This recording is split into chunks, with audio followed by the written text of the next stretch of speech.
Come with us as we explore the Natural Bridges National Monument. We are about to hike to the Kachina Bridge. We've already completed one hike in the National Monument. We hiked to the Sipapu Bridge.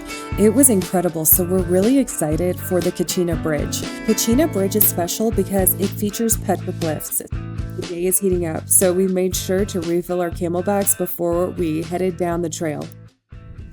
Here's our first view of the Kachina Bridge.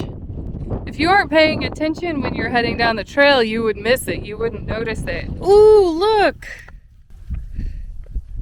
Oh yeah, it's like a little swimming hole. Yeah, let's go swim in that.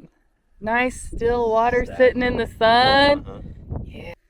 So here we are. I mean, it's plenty wide. You're not going to just randomly slip and fall off, but you're pretty close to the edge of a drop here. It's a little bit thrilling. Yeah, you don't want that gust of wind to blow you off. Oh wow, look. So there's another little bridge. Can you see that? Is the camera picking it up? So there's the little arch bridge.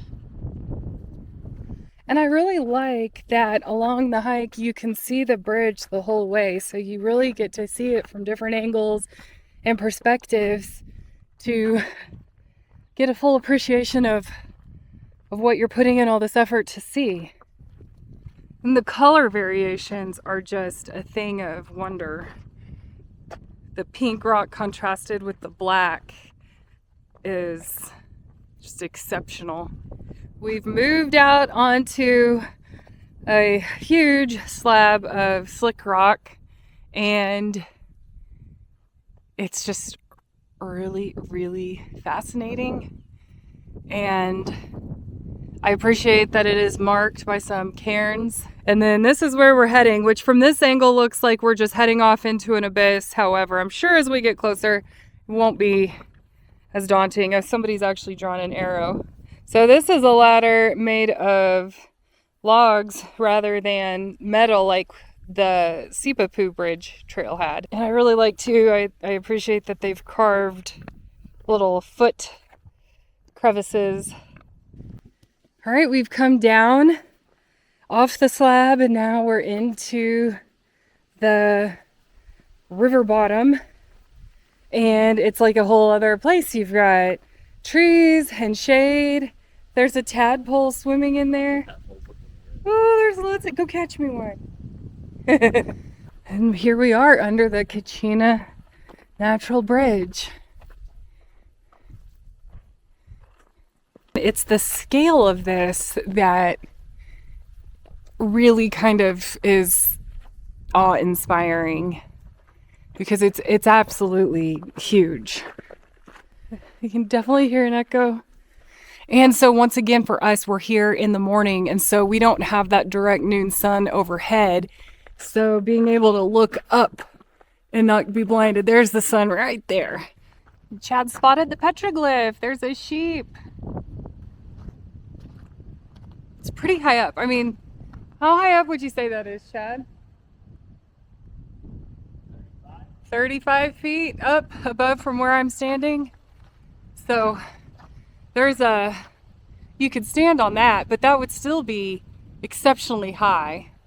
So it's definitely worn away over the years. So when you come, you need to look up for petroglyphs. And then there's hands. Chad, there's handprints. There's a red and it looks like a lighter yellow handprint in the... So there are all kinds of petroglyphs under the sheep. They're just very, very faded at this point in time. Looks like one is from the 1800s. It looks like a date might be carved in there.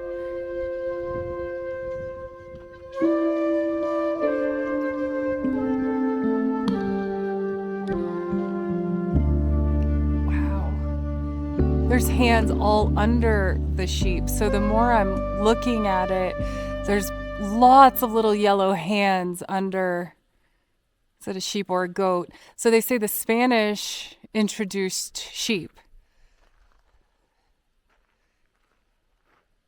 And there's all kinds of little hash marks. So there's like a little arch formation there, and there's lines all over it that have been carved into the rock. And so there's a human form around there. And so was this where a shepherd was watching his sheep, and just this was where he rested and made etchings into the wall? We found another panel that it has to be older. From what we learned is that eventually the desert glaze will, that's probably not the right term, will redeposit over time. There's a zigzag, a circle, there's lots of spirals. There's a man here, and then maybe another river or a snake coming down next to him.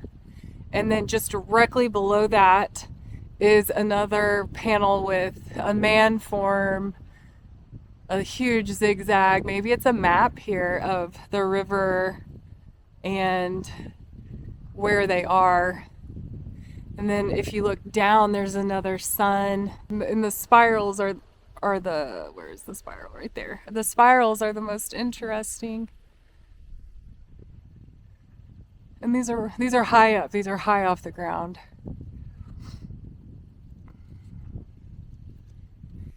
Here's the other side of the bridge.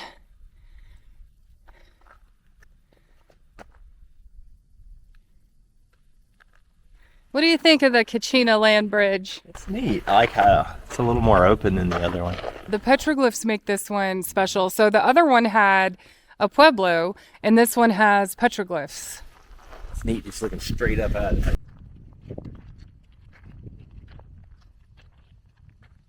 It's just so big. Trying to get it all in the frame is an act of futility. I can just see like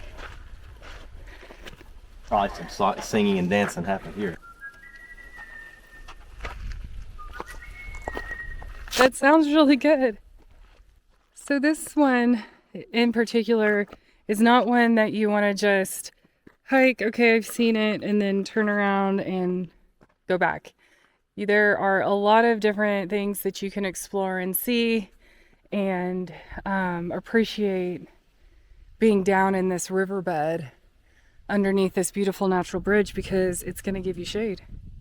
All this lush vegetation growing in this sand. The flora here is pretty, I mean, this is just gorgeous. I bet this is gorgeous in the fall.